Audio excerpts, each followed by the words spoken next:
თქმა უნდა, ადამიანურად ყველას უნდა რომ ბატონი თორნიკე ამ მდგომარეობიდან გამოვიდეს. პირველ რიგში, რა თქმა უნდა, მის შვილებს, მის ოჯახს, რა თქმა უნდა, იმაზე მეტად ვერავინ ვერ ენერვიულებს. და ასევე მე შემდგომში უნდა მოეფინოს ამას ყველაფერს ნათელი. თქვენ რა დაგანახათ ამ ამბავმა, ლევან? წერილი, დაწერა, არ დაწერა, ამ წერილში გამოტანილი მისი სათქმელი და პლუს წეღან კობახიძის მიერ გაკეთებული განცხადება.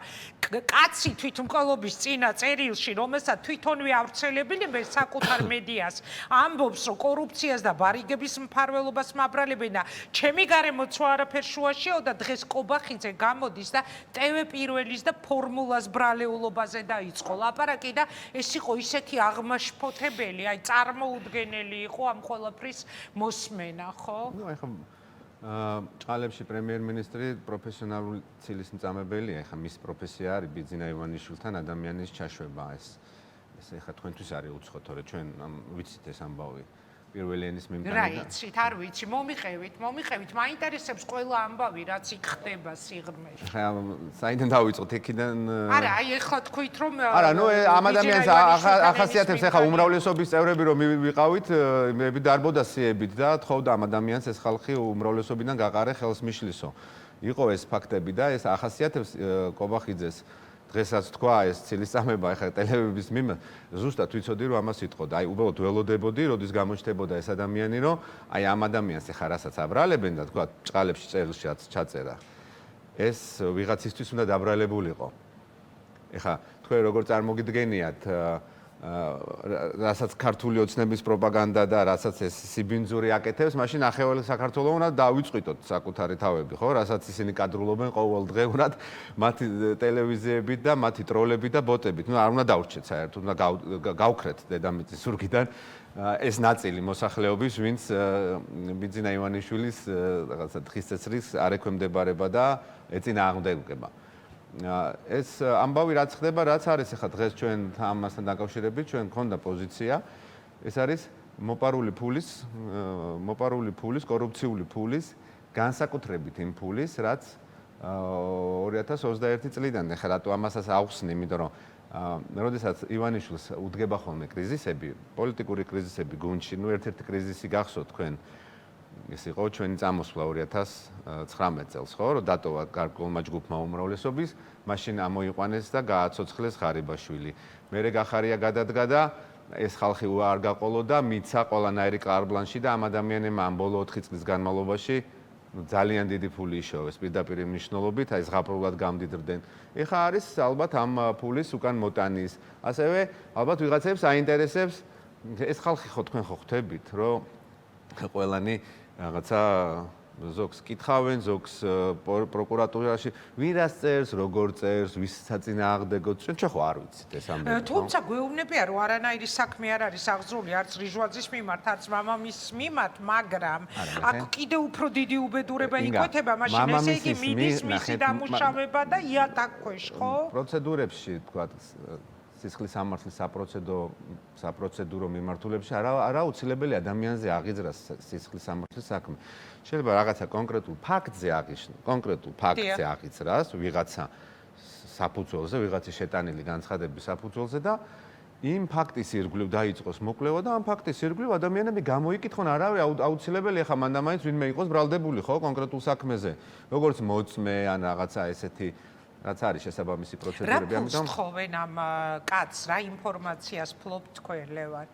მე არ ვიცი ახლა, მე არ ვიცი ვინს ფულს თხოვს, რამდენს თხოვს და რანაირად თხოვს. ფაქტია, რომ ეს ინფორმაციები არის, ამას თვითონაც ვერ მალავენ. ფაქტია ის, რომ ეს ადამიანები, რომლებიც ვიღაცის გმირები იყვნენ და სახელებს არ ქმევდნენ, ხო? საპატივცემულოდ, ეხა ყველას თავისი მეფე ყავს, თავისი მასშტაბით, ყველას თავისი ფეოდალი ყავს. ეს ადამიანიც რაღაცა მიმართულებით ის იყო, მაშინ ვიღაცისთვის ფეოდალი იყო, მასშტაბის წარმოადგენდა მის საპატივცემულოდ ნათლობები, აი როგორც ხდება ეს მლიქნელობები, განსაკუთრებით ესეთი კარიერული მლიქნელობები, ცალკე ამაზრზენი მოვლენა არის რა. და შესაბამისად ეხა ეს ადამიანები ჩვენ ნახეთ ხო ზოგმა რაღაცა მამლის ყივილამდე რამდენმა უარყო ეს ადამიანი გუშინ კაცი გამოვიდა რომელმაც გოგირდი ჭამა პირდაპირ ეთერში არ გახსოვთ? ვით? გოგირდი რო შეჭამა ის რაგვარი იყო ის აჭარის უმაღლეს საბჭოს წევრი. რომელმაც უარყო ეს კაცი? აი ხა გუშინ რო იყო რომ მე არასდროს არ ყოფილვარ მისი ნატო გოგელიას მიერ ჩაწერილი. არ გახსოვთ გოგირდი შეჭამა საქმეს დაჭირდა და გოგირდი აჭამეს ადამიანს და ეხა ის ადამიანი ეხა რეებს იზავდა ამ კაცის გამო როცა ეს თანამდებობაზე იყო და ეხა ნუ ამათვის არავინ არაფერს აღარ წარმოადგენს. აი რა პროცესთან გვაქვს საკითხი. კარგი პროცესი არის. ანუ ამ ხალხისგან ვინც იშოვა ფული ეხა ივანიშვილი ცდილობს ამოღებას. რა თქმა უნდა და ეს რა თქმა უნდა ძაბავს შიდა მოცემულობას. ძალიან ძაბავს ხალხი ციხეში მიდის ეხა ეს რომეო მიუქაუტაძეს ეხა როგორც არის ვერსია ფული მოთხოვეს საარჩევნოდ იმან არ გადაიხადა ადგეს დაიჭირეს. ერთი ამეც უნდა გაითვალისწინოთ რომ ეს ხალხი რასაც აკეთებდა ბიძინა ივანიშვილის საქმეებს, სიბინძურეებს ეს ხალხი ამას აკეთებდა კონკრეტული ფულის გამო აკეთებდა ეს ხალხი ანუ და ნებადართული იყო მაგრამ ამ ხალხს ფული შეიძლება თავის თავზე მეტადაც უყვარდეთ და საერთოდ ძალიან გაურთულდეს ამ მიმართულებით ბიძინა ივანიშვილს ამ ფულის ამოღება და ესეთი ბრუტალური მეთოდები ალბათ შეიძლება არც პირველი იყოს და არც უკანასკნელი და ჩვენ ხო არ ვიცით ვის სად რას ურჩევენ აქ ხო არ არის მარტო ბატონ რიჟვაძეზე საუბარი აქ არის თუ რა ვიცი რამდენი კაცი წავიდა მთავრობიდან სუსიდან მინისტრები წავიდნენ კონკრეტული სქემები იყო ინფრასტრუქტურა მერია წარმოიდგინეთ ახლა ბათუმი აჭარაში დიდი ფული ტრიალებს ახლა უნდა თქვათ რომ აჭარაში ამ სპეციფიური რეგიონია საზღვარია დეველოპმინგი დიდია მშენებლობა ბიზნესია კომერცია დიდი ფული ტრიალებს შესაბამისად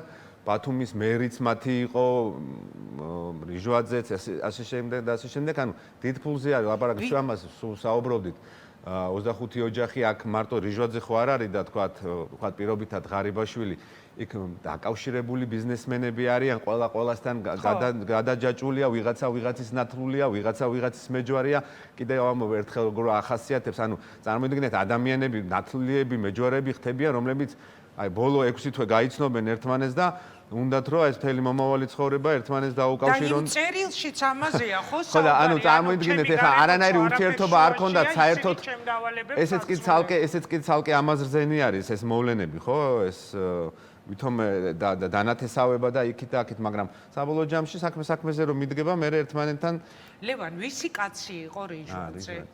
ვინ იყო მე მახსოვს ეს პროცესი ფარველობაზე არ არის თქვენ უნდა გესმოდეთ სულის კვეთება უნდა იყოს როდესაც გადადგა კვირიკაშვილი შესაბამისად გადადგა თანამდებობიდან მაშინდელი აჭარების პრემიერ-მინისტრი სახელი აღარ მახსოვს უცებ ვერ ვიხსენებ ამ ეხა ელჩი არის აზერბაიჯანში ეს კაცი შესაბამისად მოვიდა ახალი პრემიერ-მინისტრი და საკითხი დადგა აჭარის ხელმძღვანელის არჩევაზეც.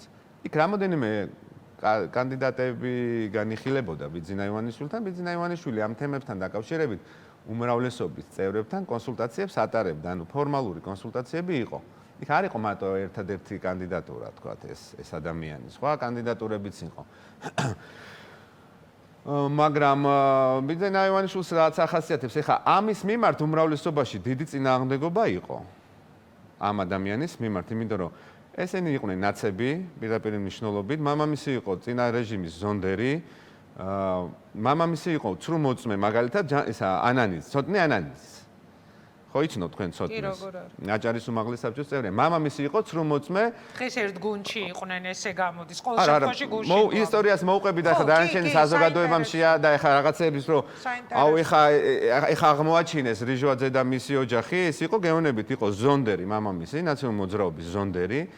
დამრბევი, წამლის ჩამდები, ადამიანის დამჭერი, უკანონოდ, ყველაფერს ასაც აკეთებდა წინა რეჟიმი, იყო იქაური პატარა მონაკვეთის მიმართულების და შესაბამისად ამის გამო, ამის მამამისის გამო ის რო თვითონაც სავარაუდოდ 1 ოქტომბერს ნაციონალურ მოძრაობაზე ქონდა ალბათ დარწმუნებული ვარ მხარი დაჭერილი, ამის გამო რა თქმა უნდა ადამიანებს არ უნდათ ამ ადამიანის თქვათ ამ თანამდებობაზე წინ წასვლა, მაგრამ ბიძინა ივანიშვილს ეს ახასიათებს ხოლმე პირიქით და ეს ყოველთვის ამას სათავისოდ იყენებს, რომ აი მე მივიდოდა და ეტყოდა, ხო ხედავ, არავის არ უნდიხარ ჩემს გარდა და ეხა იყავი ჩემს ფეხებთან განერთხე და მე როცა საჭირო გახდება, ფეხსაც შეგაწმინდავ და ეს ადამიანები ამისთვის როლში არიან და კარგად უნდა გამოჩნდეს, აბა ეს ამბავი რომ გადაგორდება, ანუ ეს ადამიანი რომ გამოჯამთელდება და კარგად იქნება, იმედია ეყოფა.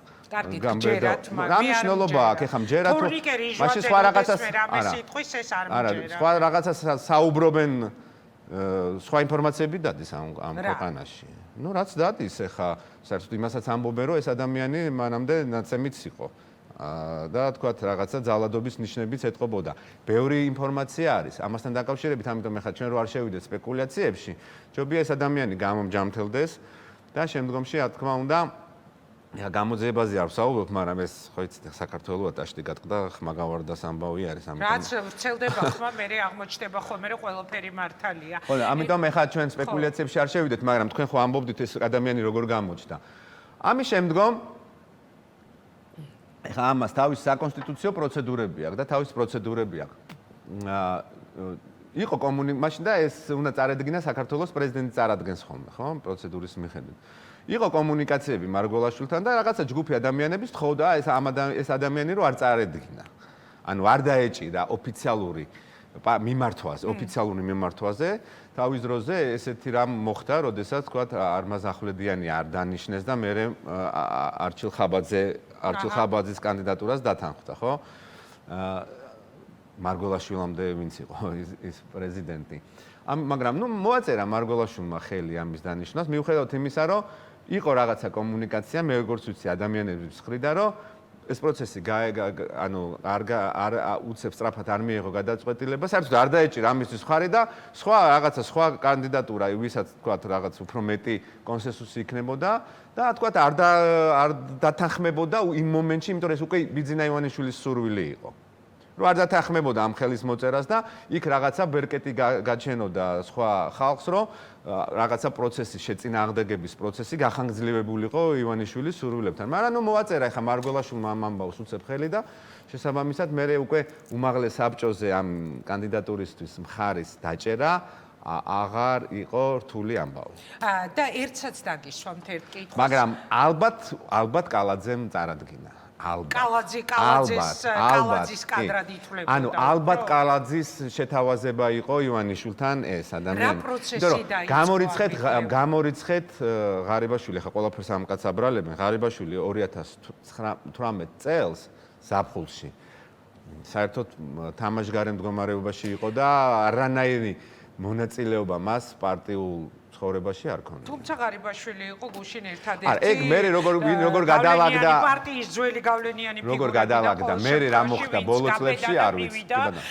განსხვავებით სხვებისგან რომ ენახა და ერთი კითხვაც მინდა დაგისვათ ლევან და დაგემშვიდობებით რა პროცესი დაიწყო ამით. იმიტომ რომ კიდევ ერთხელ გავიმეორებ, ჯესეთი თვითონ კობახიძემ დაანონსა ხო კორუფციასთან ბრძოლა, ძალიან დამაჯერებელი ინფორმაციები გამოდის მათი პარტიიდან, რომ აი მაგალითად უახლოეს დღეებში შესაძლებელი იყო თორნიკე რიჟვაძე დაეკავებინა და არა მხოლოდ რიჟვაძე.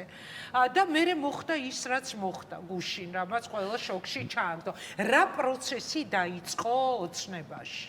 ძალიან კარგი პრობლემა, მე ძალიან მომწონს ეს პროცესი, ამ სხვანაირ პროცესს არ ვცველოდებით. ეს კიდევ უფრო მეტად გამძაფრდება, გამწოვდება ერთმანეთს სისხლი დაღვარეს ერთმანეთის ხო ადამიანებმა ხა რა ვიცი ხა ეს დაახლოებით ამ ვერსიას ვინ იღებს, როგორ იღებს, რანაირად იღებს არიან ადამიანები, ვინც ფიქრობენ რომ ესე იყო, არიან ადამიანები სხვანაირად. ნებისმიერ შემთხვევაში ადამიანი ძალიან დაზარალდა, მის სიცოცხლე რისკის ქვეშ არის და სანამ საბოლოოდ არ გამოჯამთელდება და არ ვნახავთ ამ ადამიანმა ფეხზე გაიარა მანამდე რა თქმა უნდა, ეხლა ჩვენ ამ ვერაფერს ვერ ვიტყვი და ყველანი რა თქმა უნდა მის გამოჯამთელებას, მას გამოჯამთელებას უსურვებ და მის ოჯახს. ეს პროცესი არის პროცესი, რომელიც რა თქმა უნდა ქართულ ოცნების საარჩევნო ინფრასტრუქტურას და ქართული ოცნების ზოგად ინფრასტრუქტურას ძალიან დიდ ზიანს აყენებს. და საჭირო არის ამის კონვერტაცია. ეხლა თქვენ უნდა გესმოდეთ, შიგნით იმხელა ღრმა კონფლიქტი არის, რომ ეს ადამიანები ჩვენ არ უნდა მივცეთ საშუალება ბიძინა ივანიშვილს ის ჩამორღვეული ინფრასტრუქტურა, ელექტორალური ინფრასტრუქტურა, ყველაზე მნიშვნელოვანი საარჩევნო ინფრასტრუქტურა, ამის რეაბილიტაცია გააკეთოს. რომ ეს ადამიანები ამის კარგი ინდიკატორი იქნება. ეხლა როგორ წარმოგიდგენია თქვენ ეს ხალხი ამ ხალხის უკან ხო ხალხი დგას ვიღაც ეს ხო პატარა ეს ხო არ არის პატარა ამბავი ხო დიდი ინფრასტრუქტურა ბევრი ინფორმაციის მატარებელი, ბევრი ხალხი ყავ, თავისი ბიზნესმენები, თავისი ნათესავები. სუსი გაუშვეს პირველი პირები ყოველ ეხლა თქვენ უნდა გესმოდეთ, რომ ჩვენ უნდა გავაკეთოთ ყველაფერი, რომ ეს ურთიერთობები უკან აღარ აღდგეს, აღარ უნდა აღდგეს ეს ურთიერთობები. ეს უნდა გამძაბდეს, ეხლა იმის მოლოდინი ნუ გექნებათ, რომ ესენი ეხლა საპროტესტო მარშებში მიიღებენ მონაწილეობას, მაგრამ დარწმუნებული იყავით, რომ არჩევნები და ესეთი პროცესები რო წავა, ეს ადამიანები სხვა რესურსს და სხვანაირად და სხვა გადაწყვეტილებებს მიიღებენ. ამიტომ ეს ამბავი გამოსაყენებელია და ნუ უყურებს, ნუ რავინ, უბრალო ამბად, ეს არის შესაძლებლობა იმისი, რომ ქართული ოცნება ელექტორალურათაც და ინფრასტრუქტურითაც, საარჩევნო ინფრასტრუქტურითაც სერიოზულად დაზარალდება. დიდი მადლობა. ძალიან დიდი მადლობა, ლევან, შემზარავია ამ ყველაფრის ყურება, რა პროცესიც ახლა მიდის. მე გულისხმობ მართვის აი ეს სისტემა, არ ვიცი რა ქვია, მართლა 90-იანი წლები და რეები გვესმის საერთოდ რა ინფორმაციები ვრცელდება. ეხლა ძალიან შორსაც ნუ მივდივართ ეხლა ჩვენ ამ ქვეყანაში პრემიერ-მინისტრიც გვახსოვს და მე სამხარაულმაც ორჯერ ისროლა, ხო? თვითმკვლელობა, ანუ ეს ამბები ამ ქვეყანაში ყოფილა ძალიან მძიმეა ეს ამბები, რაზეც ახლა ჩვენ ვსაუბრობთ. ავტორიტარიზმს და განუკითხაობას, კანონის უზენაესობის არარსებობას, სასამართლოს დამორჩილებას, აქამდე მიყავს ეს ყველაფერი. დიდი მადლობა. და ეს პირველ რიგში აზარალებს ვის? ქართული ოცნების ხარდამჭერებს და იმ ხალხს, ვინც გონია, რომ აი რაღაცა თემაში არიან. ყველანი არიან დაუცველები და ხვალ შეიძლება მათ დაემართოთ და მათი ოჯახის წევრებს და მათ ნათესავებს. მადლობა.